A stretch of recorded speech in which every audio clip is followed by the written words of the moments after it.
came to Surviving the Times EP. Now, you did that for a specific reason. Yeah. That was for Hurricane Laura. Yeah.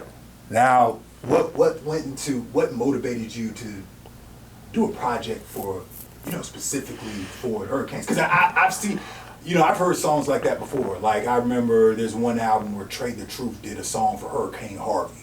Mm-hmm. And of course he's like, he's big in the community in general, as far as Houston, Texas. Was that, what exactly was the inspiration, well, besides the hurricane, what made you want to do that? I was actually already working on a project, and it kind of took a turn into that.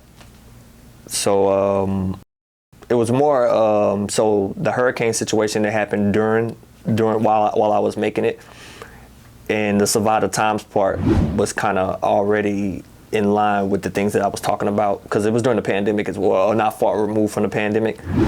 So I literally just merged the idea with the cover and just brought it to light as far as like what was attached to the project, not only hip hop music, but trying to bring awareness to what was going on with people down there in Louisiana, family and everything. Yeah, no, that makes sense. Because my favorite track off there was the very first one, Surviving the Times. I like a very slow, hard-hitting drum when it comes to like beats like that. I thought that was a really interesting touch in terms of like the projects you put out, especially for that cause. Yeah, for sure. That was a collab EP with an artist named Kill? Yeah, there's a producer named Kill from Philly. Met him on Twitter as well. Just following people and just communicating with them. They posting their beats, and through communication, came together and said, yo, let's create something. Said how many songs it would be, something short, just to put something out together. And yep, that's how that was it. Shout out to Kill, man. That's what's up. Go to the Lennox and Teyana Taylor effect. What's it about? So that song is about colorism and just the black woman stereotype of just like, some black women, the stereotype of the like conversations around dark women or women that's a little more muscular. And that happened on Twitter as well. It actually was inspired from a dialogue that was going on Twitter about like I think it was like some viral post about them in very derogatory ways or whatever pertaining to their color and their body types. Right, yeah, because wasn't Ari Lennox like in some beef with somebody not too long ago talking about color? They were talking about like the Martin show, and like there was like some stuff going on with like Tashina Arnold or something like that. The difference between her and Tisha Campbell Martin and everything like that. Ari Lennox jumped into something like that, but that was after you did your track, well, right? it just shows you, it was. So it's kind of ironic, but it was just a lot of men just saying a lot of crazy stuff, and I just flipped it. I just flipped it and literally just kind of just built a world around that idea.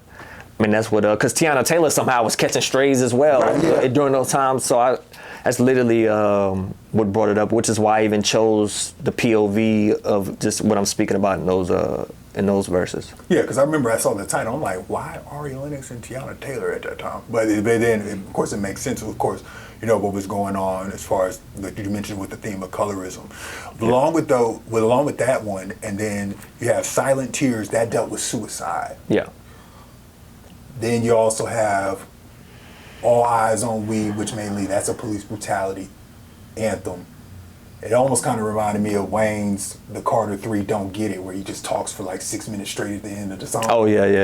That's what I was like, that's what that reminded me of. But the main thing that was common for all those, for each one of them was, all of them it has something to do with confidence and pride, I've noticed.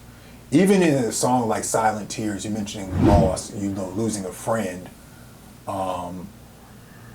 taking, I guess like taking the reins in terms of trying to be a big brother, being there for people. It seems like you have a big brother complex. Is that a fair assessment? It's possible. I definitely, you just never know what people are going through. Yeah. Coming up, I kind of was that kind of kid of just act like you got some sense, man. Treat people with respect. You know what I'm saying? So, right. And also just thinking about it, you just want everybody around you to be good. Yeah. I think I was used to that, just like the comedy element to like my personality. I think I would just want everybody to be good. So that's kind of like an aspect to who I am a little bit. By the way, I also listened to No OGs when I was on the way here. I was like, yeah, it's a banger. Appreciate that. Is it something that, are you going to do a video for that? I felt like you could do a video for that. Well, I did a small reel for it, but it really was just to get some music out. That's actually, I always liked the beat. I had the beat saved, and I didn't know what I wanted to put on it or whatever. So that's really how that song came about. I just wanted to release some music.